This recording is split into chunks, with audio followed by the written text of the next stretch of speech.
नमस्कार। ये जो पेशेंट है इनको लार्ज हाइटस हर्निया का तकलीफ है और ये कई सालों से इससे परेशान है। इनको इसी हाइटस हर्निया की वजह से अस्थमा या निमोनिया की भी तकलीफ हो गई थी। तो इन्होंने लगभग मुझसे 1 महीना पहले दवाइयाँ ली थी और दवाइयाँ लेने के बाद उनको कुछ हद तक रिलीफ मिला है। तो आज ये क्लिनिक में आए तो आज हम इनकी ट्रीटमेंट कर रहे हैं। तो ये जो रिबकेज प्ले इनका जो रिबकेज है ना, आप देखिए कि ये इनकी राइट साइड की लोअर रिब्स है और ये लेफ्ट साइड की लोअर रिब्स है। ये लेफ्ट साइड की लोअर रिब्स है ना, ये उभरी हुई है। देखिए यहाँ एकदम ऊंचा है और ये भी उभरा हुआ है लेकिन कंपैरेटिवली कम है। और यहाँ पे ये जो रिब्स है यहाँ पे गड्ढा बना हुआ है, मतलब ये रिब्स नीचे चली गई है और ये ऊपर उड़ गई है। ठीक है, तो इसके नीचे ही स्टमक होता है। ये जो रिब्स है ना, इसके नीचे अंदर स्टमक होता है। ठीक है, डायफ्राम के नीचे साइड स्टमक होता है। तो इसका सीधा प्रभाव डायफ्राम के ऊपर पड़ता है। ठीक है, और वो डायफ्राम जो लेफ्ट डायफ्राम है उतना इफेक्टिवली काम नहीं करता ब्रीदिंग में और इसका सीधा प्रभाव अपने स्टमक पे पड़ता है। फिर आगे जाके जो एलियस है वो लूज हो जाना, हाइटस हर्निया हो जाना, वो सब आगे की स्टोरी है। लेकिन ये सब के पीछे ना ये स्ट्रक्चरल रीजन है। जब तक ये ठीक नहीं होता ना तब तक अंदर का बदलाव होना संभव नहीं है। तो हम जो ये ब्रीदिंग टेक्निक्स करेंगे तो ये करते करते होता क्या है ना, ये रिबकेज का पोस्चर बदलता है, फिर डायफ्राम का पोस्चर बदलता है, अपने आप स्टमक ठीक होता है, अपने आप एलियस ठीक होता है, सब कुछ आगे जाके ठीक होने लगता है। तो हम करो आपके हिसाब से करना। इनहेल हुआ, कंप्लीट एक्सेल थ्रू माउथ, पूरा एक्सेल करते वक्त रिबकेज नीचे जा रहा है, इसे इमेजिन करना है। पूरा exhale exhale exhale exhale exhale complete exhale के बाद पॉज फॉर 2-3 सेकेंड, फिर inhale. Very good, very good. पूरा एक्सेल कीजिए।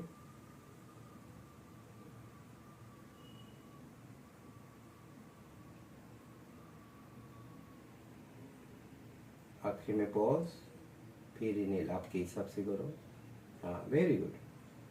हमने लास्ट वीडियो में, हाँ बस आराम से, लास्ट वीडियो में बताया था, जो बैड ब्रेथ का वीडियो हमने बताया था, तो उसमें हमने बताया था कि ये जो फीमर है यहाँ से डायफ्राम को जो कनेक्ट करने वाला मसल होता है जिसको सुआज बोला जाता है, उसमें जब टाइटनेस होता है ना तो लेफ्ट साइड पे कहीं ना कहीं खिंचाव महसूस होता है। लेफ्ट साइड का सुआस मसल एक कंटिन्यूअस खिंचा हुआ रहता है, जिसके कारण वो डायफ्राम की जो मूवमेंट है इनहेल एक्सेल पे, जो इनहेल पे नीचे जाना चाहिए, एक्सेल पे ऊपर आना चाहिए, ये जो मूवमेंट है हो नहीं पाती, जिसके कारण जो अर्कुएट लिगामेंट है, मीडियन अर्कुएट लिगामेंट, उस पे तनाव आ जाता है। उसका सीधा संबंध वेगस से होता है और ये सब चीजें एक दूसरे से मिली हुई है। ये सब चीजों का कहीं ना कहीं इतना मतलब एक दूसरे से संबंध है कि वो आगे जाके एलियस को अफेक्ट करेंगे, फिर वही एलियस लूज हो जाएगा, फिर हाइटस हर्निया होगा, एसिड रिफ्लक्स होगा, जो भी तकलीफ होगी।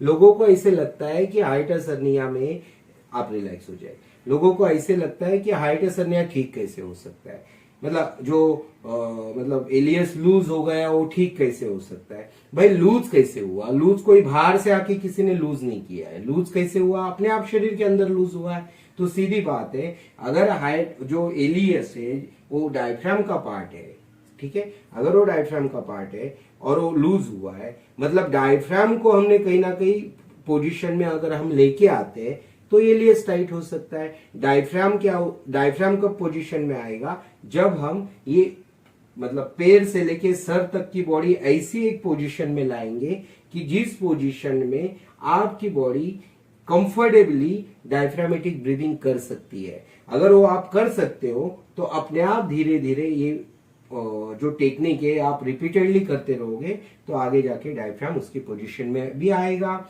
एलियस भी टाइट होगा, हाइटस हर्निया भी ठीक होगा, एसिड रिफ्लक्स भी ठीक होगा, और न जाने इससे जुड़ी हुई कितने सारे सिम्टम्स जिसको ज्यादातर डॉक्टर्स भी, लोग तो पेशेंट को पागल बोल ही रहे, लोगों ने तो डिक्लेयर कर दिया कि पेशेंट साइकोलॉजिकली डिस्टर्ब है, यहां तक कि डॉक्टर्स भी बोल रहे हैं कि आपका साइकोलॉजिकल प्रॉब्लम है। लेकिन ये नहीं है, यहां जो कुछ हो रहा है ना उसका सीधा प्रभाव आपके ब्रेन पे पड़ता है, क्योंकि यही से वेगस नर्व जाती है, और वेगस जब डिस्टर्ब होती है तो आपका emotional level, stress, anxiety, depression, fear, ये सब बढ़ जाता है।